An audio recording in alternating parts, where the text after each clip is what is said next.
TGR. What's up, guys? It's Rudy! And I actually wanted to go ahead and get this video out before Christmas, but unfortunately life happens, and Christmas went ahead and passed, so here we are. I wanted to go ahead and talk to you guys about games that I love and I wish that I had played sooner. All of these are under $25. Most, if not all of them, are indie games. But without further ado, let's go ahead and get into it. One of the first titles on our list is Katana Zero.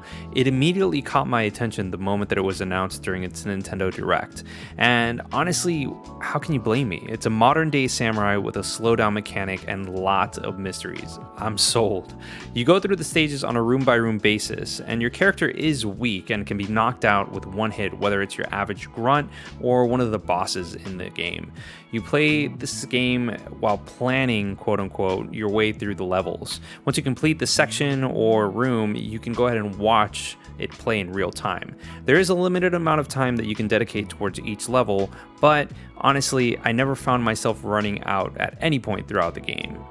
I took this game at face value because I didn't really know what to expect, and boy, was I wrong. It plays kind of like Hotline Miami, but instead of an overhead look, it's a 2D side-scroller. And it kind of breaks the fourth wall from time to time and takes you on an adventure that honestly isn't like anything that I've ever experienced in quite some time. It's definitely worth checking out if you're looking for a side-scrolling action platformer. Next game on our list is Cuphead. I don't own an Xbox One X, and I've mentioned that plenty of times in all of our videos, but I do own a computer. Regardless, I never got around to actually playing this game. Onyx bought this game and consistently talked to me about how difficult it was throughout his gameplay. It was always on my radar, but I never pulled the trigger on PC. Then they went ahead and announced that it was coming to Switch, and we all freaked out. Cuphead immediately made it apparent that it wasn't messing around. A quick tutorial showed me what I needed to know, and then it threw me into the world. The balance between boss fights and platforming levels are great, and the mechanics are solid, and the design aesthetic make it unique and unlike anything else in the gaming industry at the moment. There are a few gripes that I have with the gameplay that aren't in relation to the difficulty of the game, but honestly, that's all for an entirely different video. The next game on our list, without a doubt, is Hollow Knight. Team Cherry came out with an amazing Metroidvania full of cute bugs, amazing music, and an amazing world with lore to the brim. Many of its lore is open to interpretation, but it is a world that is hard to leave once you get in. All the levels are lush and full of unique enemies and bosses galore. All the updates that they have released since its launch are free, which honestly, thank you so much, Team Cherry, for this. We are all eagerly waiting more information on Silksong, which is the sequel, and honestly, I can't really say too much about the game because I don't want to spoil it for you. This is a unique experience that you should go ahead and go in blind. Next game on our list is Hyper Light Drifter. Hyper Light Drifter was a title that always intrigued me. The overall style, music, and premise of the main character always drew me in, and I finally pulled the trigger a few months before I went to Europe over this past summer. Before playing, I watched some of the developer diaries and information about the game, and it had me hooked. In the game, you play as a character that's sick in a dying world.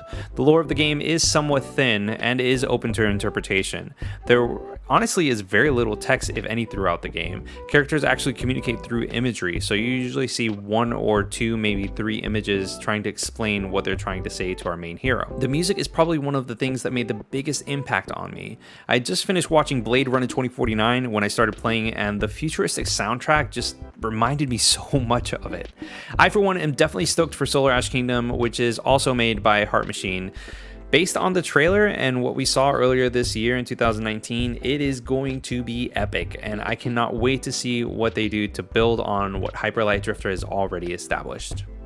Next on our list, The Messenger, an 8-bit/16-bit game all about ninjas, demons, and nods to other titles. I am game. This was almost always on my radar as well. I can appreciate the style and kind of tongue-in-cheek humor that it has from time to time.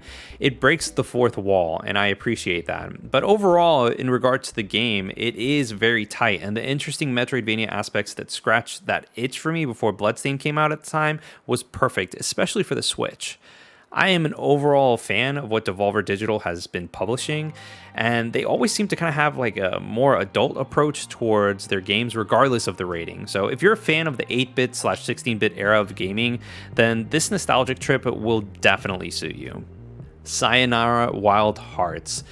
First off, major shout out and kudos to everybody in our Discord that went ahead and told Onyx and I about this game. The first thing that stood out immediately from this nominated and highly revered indie game were the visual aesthetics. The next thing right afterwards were the music. It's an on-rails rhythm-based game that's simply addictive and just easy to keep on going. This game is short and sweet, but it's 100% worth the experience, and I could tell almost immediately why this game was nominated for the Game Awards 2019. Because it is short and sweet, I don't want to spoil too much, but let's just say that the gameplay mechanics evolve naturally over the adventure of the game and continuously just keep on getting better and more challenging. Grease is a game that starts off with a girl singing, losing her voice, and falls from a stone hand. It sounds odd, I know, but this is an indie game that I could immediately appreciate for its artistic style and minimalistic take on platforming. Throughout your gameplay, you'll be able to unlock more moves and abilities, but the game never gives you too much that you can't handle. I simply enjoyed the experience for what it was, and I recommend anyone else that plays this to do the same. Untitled Goose Game took me by surprise. I didn't really expect to have so much fun messing around with NPCs while playing as a goose. So many moments where I found myself laughing out loud while playing this game. You play through the game by completing lists of objectives in order to progress the game. There are also bonus objectives that are hidden but reward curiosity. I only wish that it was a tad bit longer. There is some endgame content that appears once you finish the main campaign, but besides that, this game is just pure fun at its core. I just really hope that geese aren't like that in real life. Undertale, Toby Fox's masterpiece, with plenty of unique, addictive music and gameplay elements that are unlike any other game that's come out in quite some time. There's a reason why one of the characters is in Smash. I don't want to spoil too much because it's best to go into this game completely blind. I will say that there are two ways to play this game that most people aren't aware of when they start the game unless someone tells them. You can either have a pacifist route, which I just finished streaming. You can go ahead and check out our streams and our Let's Plays. Or you can play the genocide route, which is pretty self-explanatory. Regardless, give it a go. You will not be disappointed. If you've been following the channel for a bit, you know our love for Celeste is here. Celeste is one of the best games I've played in a while. Heck, it won our GOTY for 2018. Personally, it reignited my love for platformers and made me realize how much a game with tight, simple mechanics can push you further as a gamer and as a person.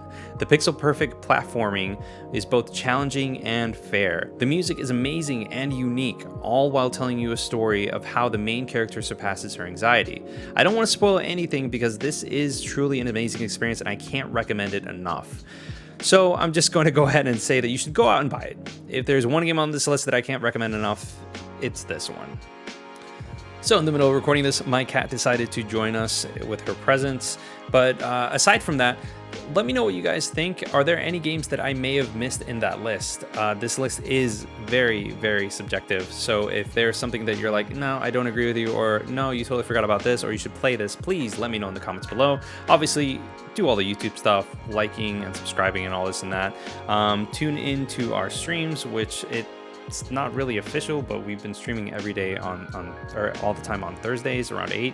So aside from that, join our Discord. Links in the description below where you can go ahead and talk to me about all sorts of stuff. And we will see you on the next one. Until next time, guys, deuces. Hope you enjoyed the video. If you want to see more and stay up to date, subscribe, hit the little bell, and join our Discord. If you want to support the channel, please check out our Patreon or hit the join button below. As always, thanks for your support and thanks for watching.